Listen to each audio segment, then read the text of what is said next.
beautiful scene. Wanted to include this scene in it before we start cooking. So just wanted you all to enjoy the beauty of Colorado also. Now, some of you might not find spinach as appetizing, but let me tell you a little story. I had a best friend in middle school and high school, and she loved coming to my house back then because she says she loves the way my mom makes the spinach.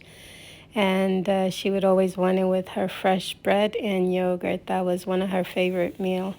Unfortunately, she's no longer with us to enjoy my cooking or this channel, perhaps. I miss her very much. A sad ending to it, but let me know what you guys think.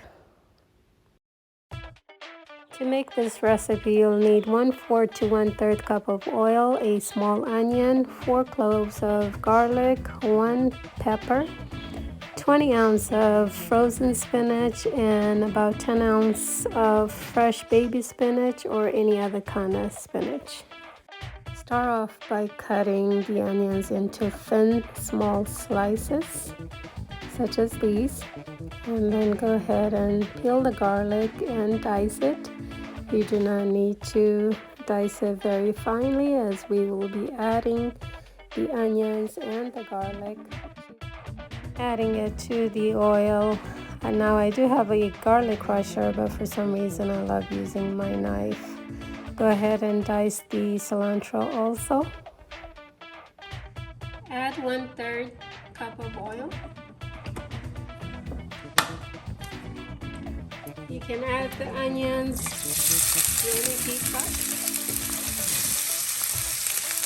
After a few minutes, when the onions have fried, add the garlic and the fresh pepper and mix it with the onions. Allow it to cook for about a minute, and then make space for the frozen spinach and add the spinach to it.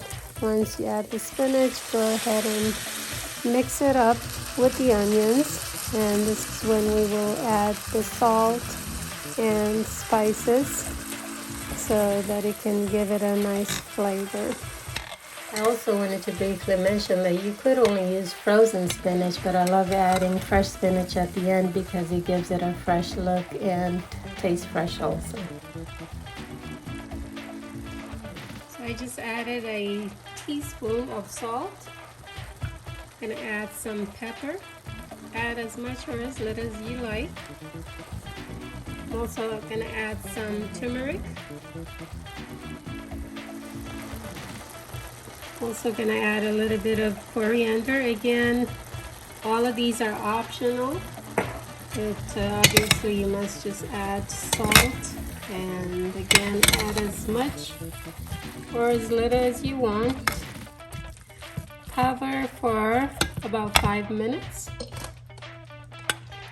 and let it cook on medium heat.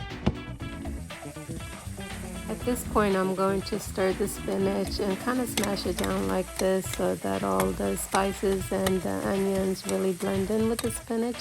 Cover it once again for 5 minutes, and after that it should be ready. It should be ready for you to put in the fresh spinach. I kind of make space in the middle like this and simply add the fresh spinach, and I add the fresh spinach the last 3 to 5 minutes, because really the fresh spinach does not need cooking, especially the baby spinach. And at this point, go ahead and add the cilantro also. Stir it in and then cover the pot again, or you can for another 3 to 5 minutes, and then it should be ready to serve.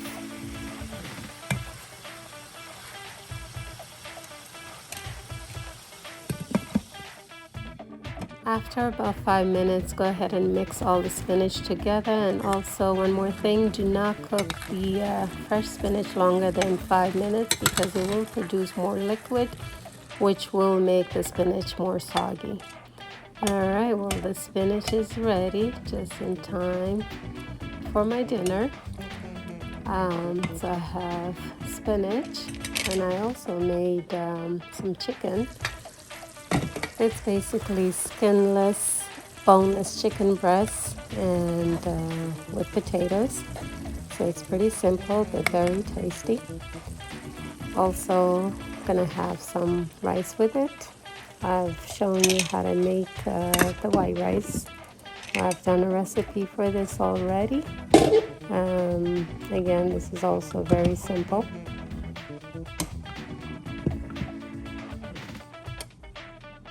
I'm also gonna serve it with yogurt. I just love yogurt, and next time I'm gonna show you how to make the thickest, most delicious homemade yogurt you can ever have. So stay tuned for that. I just made this last night, and it looks great. I always sprinkle my yogurt with some salt and some mint.